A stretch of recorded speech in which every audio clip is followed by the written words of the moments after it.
তো একটা গাছ দেখার পর দেখে গাছের ছায়া আছে, পানি আছে। আল্লাহ রে কয় আল্লাহুম্মা আদনিহা আদনিনি মিনহা, আল্লাহ আপনি আমারে ওটা নিকটবর্তী করে দেন। আল্লাহ কয় তুই না মাত্র কইলি জাহান্নাম থেকে যে তোরে বের করছি, এর চেয়ে বলে বড় নিয়ামত আর নাই, ওখানে কেন? বান্দা জবাব দেয় লিআস্তাজিল্লা বিজিল্লিহা ওয়া আশরাবা বিমাইহা, আমি গাছের ছায়া নিতে চাই, গাছের পানি আমি পান করতে চাই। আল্লাহ বলে গাছের পানি গাছের ছায়া নেওয়ার পর তুমি আর আমার কাছে কিছু চাইবা কিনা? বান্দা ওয়াদা করে ইউআহিদুহু আল্লাহ ইয়াসআলাহু গায়রাহা, ওয়াদা করে আল্লাহ আমি আপনার কাছে এই নিয়ামত পাওয়ার পর আর কোনো কিছু চাইব না। আল্লাহ পাক রব্বুল আলামিন বলেন আদম সন্তান বুঝে শুনে বলছো তো? আল্লাহ পাক রব্বুল আলামিন ওই বান্দাকে গাছের নিকটবর্তী করে দেয় লিআন্নাহু ইয়ারা মা লা সাবর লাহু আলাইহা, কেন না বান্দা এমন জিনিস দেখছে যে জিনিস দেখার পর ধৈর্য ধারণ করা সম্ভব না। আল্লাহ বান্দার অবস্থা দেখে তাড়াতাড়ি বান্দাকে গাছের নিকটবর্তী করে দেয়। ফাস্তাযাল্লা বিনহা, বান্দা ওই গাছের ছায়া নেয়। ওয়াশারিবা মিন মাইহা, ওই গাছের পানি পান করার পর ফাতুরফাউ লাহু শাজারাতুন হিয়া আহসানু মিনাল উলা, হঠাৎ ওই বান্দা তাকায় দেখে প্রথম গাছের চাইতে কোটি গুণ বেশি সুন্দর আরেকটা গাছ দেখা যায়। ওয়াদা করছি কি আর কিছু যাবে না। আল্লাহ আল্লাহকে ডাক দিয়ে কয় আদনিনি মিনহা, আল্লাহ ওদের কাছে দেন ইয়া ইবনা আদম আলাম তুআহিদনি আল্লাহ তাসআলানি গায়রাহা, এ আদম সন্তান তুমি কি ওয়াদা করো নাই তুমি আমার কাছে এই গাছের ছায়ায় আসলে আর কোনো নিয়ামত চাইবা না? আল্লাহ আমি তো জানি না এত বড় নিয়ামত আরেকটা হবে, তা আপনি এটার কাছে নেন, আর কিছু চাবো না, বাস শেষ। দ্বিতীয়টার কাছে নেন, আর কিছু চাবো না, আল্লাহ এটার কাছে নেন। তো আল্লাহ পাক দ্বিতীয় গাছের কাছে নেয়। দেখেন দ্বিতীয় গাছের কাছে যাওয়ার পর ওই বান্দা গাছের ছায়া নেয়, গাছের পানি পান করে। তো গাছের ছায়া আর গাছের পানি পান করার পর এখন বান্দা বাস খুব সুন্দরভাবে কাটাইতেছে। এবার দেখেন কি হয়, বান্দা যখন ওই গাছের নিচে ফাতুরফাউ লাহু শাজারাতুন ইনদা বাবিল জান্নাহ হিয়া আহসানু মিনাল উলাইয়াইন, বান্দা যখন দ্বিতীয় গাছের কাছে হঠাৎ বান্দা তাকায় দেখে আরেকটা গাছ প্রথম দুই গাছের চাইতে হাজার কোটি গুণ বেশি সুন্দর। মজার ব্যাপার ওই গাছটা আল্লাহর জান্নাতের একদম দরজার সামনে দেখা যায়, দরজার সামনে। এখন দেখেন কি হয়, আল্লাহ আমার তাড়াতাড়ি বেটার কাছে নেন। আল্লাহ বলে আলাম তুআহিদনি আল্লাহ তাসআলানি গায়রাহা, তুমি না ওয়াদা করলা আর কোনো নিয়ামত চাইবা না?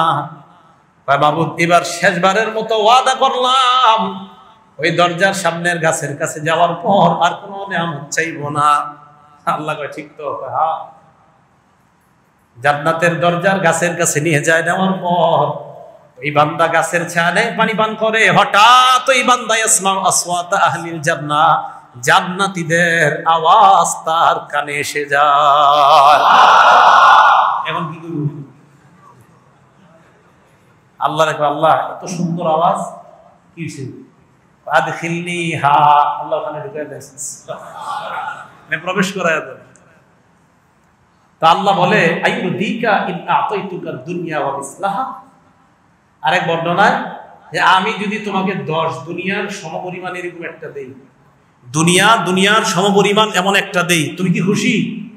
এই কথাটা মন দিয়ে শোনেন, তুমি কি খুশি?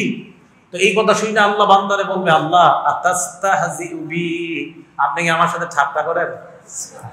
এটা হাসি দেন সবাই, আসছেন তো? আব্দুল্লাহ ইবনে মাসউদ রাদিয়াল্লাহু তাআলা আনহু হাদিসের ওই অংশ বলার পর হাসি দিছে, এই জায়গায় হাসি দিছে। হাসি দেওয়ার পর সামনে যারা তাদেরকে বললেন আলা তাসআলুনি মিম্মা আদহাকু, সামনে ছাত্রদেরকে বললেন তোমরা কি আমাকে প্রশ্ন করবা না আমি কেন হাসতেছি? কারণ আপনারা প্রশ্ন করেন যে আপনি কেন হাসেন, এই যারা প্রশ্ন করছেন সুন্নাত জিন্দা করার সওয়াব হয়ে গেছে। আপনারা বলেন যে হুজুর আপনি কেন হাসছেন না, বলেন সুন্নাত আদায় হয়ে গেছে। এই হাদিস এইভাবেই পড়তে হবে। তো আব্দুল্লাহ ইবনে মাসউদ বললেন তোমরা কি আমাকে প্রশ্ন করবা না আমি কেন হাসলাম? তো ছাত্ররা প্রশ্ন করছে মিম্মা তাদহাকু, আপনি কেন হাসেন? আব্দুল্লাহ ইবনে মাসউদ জবাব দিলেন আমাদেরকে আল্লাহর রাসূল যখন এই হাদিস শোনাইছে আল্লাহর রাসূলের দিকে তাকায়া দেখলাম আল্লাহর নবী হাসতেছে। নবী আমাদেরকে বললেন, ও সাহাবারা, তোমরা কি আমাকে প্রশ্ন করবা না আমি কেন হাসলাম? নবী বলছে। আমরা সাহাবারা বললাম, কেন হাসলেন? তাহলে নবী সাহাবাদের কাছ থেকে বললেন, তোমরা আমাকে প্রশ্ন করবা না কেন হাসলাম? তাই আব্দুল্লাহ ইবনে মাসউদ তার ছাত্রদেরকে বললেন, তোমরা কি আমাকে প্রশ্ন করবা না কেন হাসলাম? তাই আমি আরিফ বিন হাবিব আপনাদেরকে বললাম, আপনারা কি প্রশ্ন করবেন না আমি কেন হাসলাম? এটাই তো ইসলাম। একদম ইসলাম যেভাবে আসছে এইভাবে কিয়ামত পর্যন্ত থাকবে। কোন ষড়যন্ত্র ইসলামের ক্ষতি করতে পারবে না। ইসলাম এটা, ইসলামের হাসিও রক্ষিত আছে, ইসলামের কান্না রক্ষিত আছে, এটা ইসলাম। তো সাহাবারা নবীজিকে প্রশ্ন করলেন, ইয়া রাসূলুল্লাহ, আপনি কেন হাসেন? নবীজি কি জবাব দেয় দেখেন। আল্লাহর রাসূল বলেন, ওই বান্দা যখন আল্লাহকে বললেন, আতাস্তাহজিউ বি, আল্লাহ আপনি কি আমার সাথে ঠাট্টা করেন? এই কথা শুনি না আল্লাহ হেসে দিছে। আল্লাহ হাসছে তাই আমি হাসলাম, নবীজি হাসিয়ে দিয়েছে তাই সাহাবারা হাসছে, সাহাবা হাসিয়ে দিয়েছে তাদের ছাত্র হাসছে, তাবেঈন তারা হাসিয়ে দিয়েছে তাদের ছাত্র তাবেঈনরা হাসছে। তারা এইভাবে হাসিয়ে দিতে দিতে মুসনাদুল হিনসা ওলিউল্লাহ মুহাদ্দিস দেহলভী রাহমাতুল্লাহ এই হাদিস পড়ায় যখন তিনিও হাসেন, ওনার সন্তান যারা হাদিস পড়ায় তিনিও হাসেন, শাহ আব্দুল আজিজ, ওনার ছাত্র শাহ আব্দুল গনি উনিও হাসি দেয়, ওনার ছাত্র কাসেম নানুতুবি উনিও হাসি দেয়, ওনার ছাত্র মাহমুদুল হাসান দেওবন্দি উনিও হাসি দেয়, ওনার ছাত্র হুসাইন আহমদ মাদানী উনিও হাসি দেয়, ওনার ছাত্র আনোয়ার শাহ কাশ্মীরি, কেউ বলেন আনজার শাহ কাশ্মীরি হুসাইন আহমদ মাদানীর ছাত্র, আবার কেউ বলেন না উনি আনোয়ার শাহ কাশ্মীরির ছাত্র। তবে বেশিরভাগ আলেমদের বক্তব্য হলো হুসাইন আহমদ মাদানীর ছাত্র হলেন আনজার শাহ কাশ্মীরি। আনজার শাহ কাশ্মীরিও হাসি দেয়, ওনার ছাত্র আবু জাফর আল কাসিমি আমার উস্তাদ উনিও হাসি দেয়, আমিও হাসলাম। আমাদের হাসির সিলসিলা আছে, হাসির কি আছে? হাসির সিলসিলা আছে। আমরা এমনি হাসি না, হাসির সিলসিলা আছে। তাহলে হাসির সিলসিলা আছে না আমাদের? তাহলে আমরা কেন হাসি? আল্লাহ হাসি।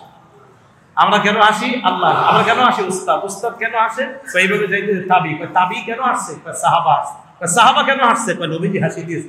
আরে নবীজি কেন হাসি দিয়েছে? বা আল্লাহ হাসি দিয়েছে। তাহলে মুসলমানের হাসির দলিল গিয়ে আল্লাহ পর্যন্ত লাগে। তাহলে আল্লাহ হাসি দেয় তাই আমরা হাসি দিই। দেখেন এই যে আজকে আমরা হাসি দিলাম, আমরা সওয়াব পাইছি। এটাই বুঝাইতে চাইলাম আপনাদেরকে, মুসলমানের হাসি এটাও সওয়াব হবে, মুসলমানের কান্না এটাও সওয়াব হবে। তাহলে আল্লাহর হাসি জানলাম। এবার আমাদের রাসূল আকরাম সাল্লাল্লাহু আলাইহি সাল্লাম উনি কিভাবে হাসি দিতেন দেখেন। তো বুঝাইতে চাইলাম আল্লাহ রাসূল সাল্লাল্লাহু আলাইহি সাল্লামের প্রত্যেকটা কর্ম আমাদের জন্য নমুনা, কারণ এটি রেখে গিয়েছেন উনি আমাদের জন্য। এটা সহিহ বুখারীর হাদিস নাম্বার 6482 নাম্বার হাদিস।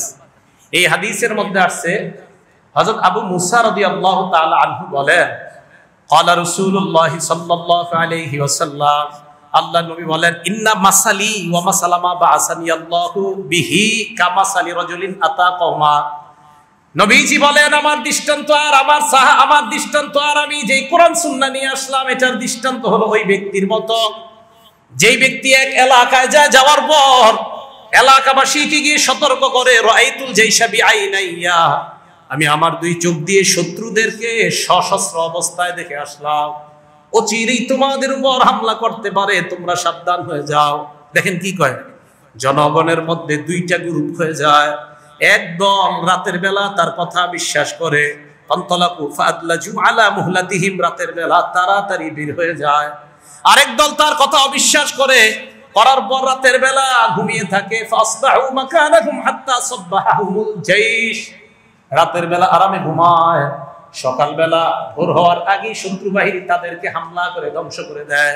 তাহলে কি বোঝা যায়? যিনি তথ্য দিয়েছেন তার কথা যারা মেনেছে তারা নিরাপদ, আর যারা মানে নাই তারা ধ্বংস। আল্লাহ নবী বলেন, আমার দৃষ্টান্ত ওই ব্যক্তির মতো, আমার কথা উম্মত মানার ক্ষেত্রে দুই দল হবে। একদল আমার কথা মানবে, যারা মানবে তারা নিরাপদে আল্লাহর জান্নাতের মেহমান, আর যারা মানবে না তাদের ঠিকানা হলো জাহান্নাম। বলেন নাউজুবিল্লাহ। তাহলে আমার রাসূলের হাসি যেইভাবে দিয়েছেন এটা মানার নাম ইতাআত, এটা মানার নাম জান্নাত। আমার রাসূল যেইভাবে হাসি দেয় নাই, বরং শয়তান যে হাসিতে খুশি হয় এটার নাম জাহান্নাম। তো আমার রাসূল সাল্লাল্লাহু আলাইহি সাল্লাম হাসি রেখে গিয়েছেন উম্মতের জন্য, কান্না রেখে গিয়েছেন। পূর্ণ আনুগত্য কিভাবে করতে হবে রাসূল সাল্লাল্লাহু আলাইহি সাল্লাম এটা আমাদেরকে বলে গিয়েছেন। এই জন্য রাসূল আকরাম সাল্লাল্লাহু আলাইহি সাল্লাম সহিহ বুখারীর এক হাদিসের মধ্যে রাসূল আকরাম সাল্লাল্লাহু আলাইহি সাল্লাম বলেন, ৭২৮২ নম্বর হাদিসে রাসূল সাল্লাল্লাহু আলাইহি সাল্লাম বলেন, আমার উম্মতের সব জান্নাতে যাবে ইল্লা মান আবা, শুধু যারা অস্বীকার করে তারা ছাড়া। আমার উম্মতের সব জান্নাতে যাবে, যারা অস্বীকার করে তারা ছাড়া। ৭২৮০ থেকে নিয়ে একদম ৮৮ পর্যন্ত একদম রাসূলের সুন্নাহগুলো আলোচনা হয়েছে যে আমার উম্মতের একদল জান্নাতে যাবে সবাই, শুধুমাত্র যারা অস্বীকার করে তারা ছাড়া। সাহাবারা প্রশ্ন করলেন, কিলা মাই আবা ইয়া রাসূলুল্লাহ, অস্বীকার করে কারা আপনার কাছে জানতে চাই। নবী বললেন, মান আতাআনি দাখালাল জান্নাহ, সর্বক্ষেত্রে যারা আমার অনুসরণ করে তারা জান্নাতে যাবে। ওয়া মান আসানি ফাকাদ আবা, আমার নাফরমানি যারা করে তারাই হলো অস্বীকারীর দল, তাদের ঠিকানা জাহান্নাম। বলেন নাউযুবিল্লাহ। এখন কথা, রাসূলের হাসি কেমন ছিল? তো এইভাবে আমাদের হাসতে হবে, রাসূল যেভাবে হাসছে। তিরমিজি শরীফের 3642 নম্বর হাদিস, এই হাদিসের মধ্যে আসছে, মা কানা দিহকু রাসূলিল্লাহি সাল্লাল্লাহু আলাইহি ওয়াসাল্লাম ইল্লা তাবাসসুমা, নবীজির হাসিটা ছিল কেমন? হাদিসের মধ্যে আসছে, মা কানা দিহকু রাসূলিল্লাহ ইল্লা তাবাসসুমা, আল্লাহর রাসূলের হাসিটা ছিল মুস্কি হাসি। সুবহানাল্লাহ। এই জন্য মনে রাখবেন, হাসি 3 প্রকার। বলেন হাসি কয় প্রকার? 1 নাম্বার আত-তাবাসসুম, মুস্কি হাসা। 2 নাম্বার আদ-দিহকু, স্বাভাবিক হাসা। 3 নাম্বার আল-কহকহা, অট্ট হাসি দেওয়া। মুস্কি হাসি এটা সুন্নাহ, খুব ভালো। আদ-দিহকু, স্বাভাবিক হাসি, এটাও গুনাহ না। আল-কহকহা, অট্ট হাসি গুনাহ। অট্ট হাসি দেওয়া গুনাহ। এই জন্য অট্ট হাসি না হাসা, অট্ট হাসি দেওয়া এটা ঠিক না, দিল মরে যায়। তাহলে স্বাভাবিক হাসি দেওয়া যায়। আরেকটা হলো আপনার মুস্কি হাসি, এটা তো খুব সুন্দর, কথায় কথায় মুস্কি হাসি থাকা, চেহারাটায় মুস্কি হাসি ভাব থাকা, এটা খুব সুন্দর ব্যাপার। তো রাসূল আকরাম সাল্লাল্লাহু আলাইহি সাল্লামের হাসি ছিল কেমন বলেন তো? মুস্কি হাসি। সহিহ বুখারী 3822 নম্বর হাদিস, হাদিসের বর্ণনাকারীর নাম জারীর ইবনে আব্দুল্লাহ রাদিয়াল্লাহু তাআলা আন। এই সাহাবা কি বলে দেখেন, এই সাহাবার হাদিসের বর্ণনা দেখা আমি আমার ছেলের নাম রাখছি জারীর। মানে ওনার এই বর্ণনা কি দেখেন, উনি কি বলে, মা হাজাবানি রাসূলুল্লাহ সাল্লাল্লাহু আলাইহি ওয়াসাল্লাম মুনযু আসলামতু। জারীর রাদিয়াল্লাহু তাআলা আনহু বলেন, ইসলাম গ্রহণ করার পর এমন কখনো হয় নাই আমি নবীর কাছে গিয়েছি আর নবী আমাকে আড়াল করে দিয়েছেন, এমন কখনো হয় নাই। আমি যতবার গিয়েছি ততবার আল্লাহ রাসূলের কাছে সাক্ষাতের অনুমতি আমি পেয়েছি। এবার কিবা দেখেন, ওয়ালা রাআনি ইল্লা দাহিকা, আল্লাহ রাসূল আমার দিকে জীবনে যতবার তাকাইছে ততবার একটা হাসি দিছে। এই হাদিস পড়ে আমার ছেলের নাম জারির, যে নবীজি এই সাহাবার দিকে তাকায় কোনোদিন মুখ লাল করে নাই, কোনোদিন মুখ কালা করে নাই। হাদিসে আসছে যে রাসূলের মুখ লাল হয়ে যেত, রাসূলের চেহারা মোবারক লাল হয়ে যেত রাগে। সহিহ বুখারীর বর্ণনা আসছে, একদিন মসজিদে এই জায়গায় দেখছে সাহাবা, এই জায়গায় নাকের শ্লেষা দেখছে, রাসূল সাল্লাল্লাহু আলাইহি সাল্লামের চেহারা মোবারক লাল হয়ে গেছে। নামাজের পরে বললেন, কি ব্যাপার, এগুলা কারা করো তোমরা? জানো না, ফাইন্না আহাদাকুম ইযা কানা ফি সালাতি, তোমাদের কেউ যখন নামাজে থাকো, ফাইন্নাল্লাহা হিয়ানা ওয়াজহিহি, সামনে আল্লাহ থাকে। এগুলা ফলাইবা না সামনে, চেহারা লাল হয়ে গেছে। এক ব্যক্তি আসছে রাসূল সাল্লাল্লাহু আলাইহি সাল্লামের কাছে, আয়েশা কই, ইয়া রাসূলুল্লাহ, আমি ফজরের নামাজ জামাতে যাই না। এটা তুমি কেমন কথা কইলে, ফজর জামাতে যাও না কেন? কই হুজুর অমুক লোকের কারণে, এটা বুখারী শরীফের বর্ণনা। কই কেন? কই ইউতিলু বিনা, এই লোক হুজুর নামাজে এত লম্বা করে, আমি নামাজে দাঁড়ায় থাকতে পারি না। তাই নাকি? হ্যাঁ। আবু মাসউদ রাদিয়াল্লাহু তাআলা আনহু বলেন, ওই দিন আল্লাহর রাসূলকে ওয়াজের মাঝখানে এত রাগ হইতে দেখছি, অন্য কোন সময় এত রাগ হইতে আমি দেখি নাই। ওয়াজ কইরা রাগ হয়ে গেছে। রাসূল বললেন, মুসলমানদের কি হলো, তারা এমন কাজ করে যে এই কাজের কারণে মুসল্লিরা মসজিদ থেকে ভাগে। হ্যাঁ, নবীজি বললেন, ইমাম যারা অথবা ইমামতি যারা করবা, মনে রাখবা তোমার পিছনে সবল আছে, দুর্বল আছে, অসুস্থ ব্যক্তি আছে, তাদের দিকে লক্ষ্য রেখে তোমরা নামাজ পড়াইবা। তার মানে আবার এটা কইেন না, হুজুর আমি মসজিদের ইমাম সাহেব ফজরে লম্বা খারাপ করে, এত লম্বা বাংলাদেশের কেউ পড়ে না, আন্দাজি কইেন না।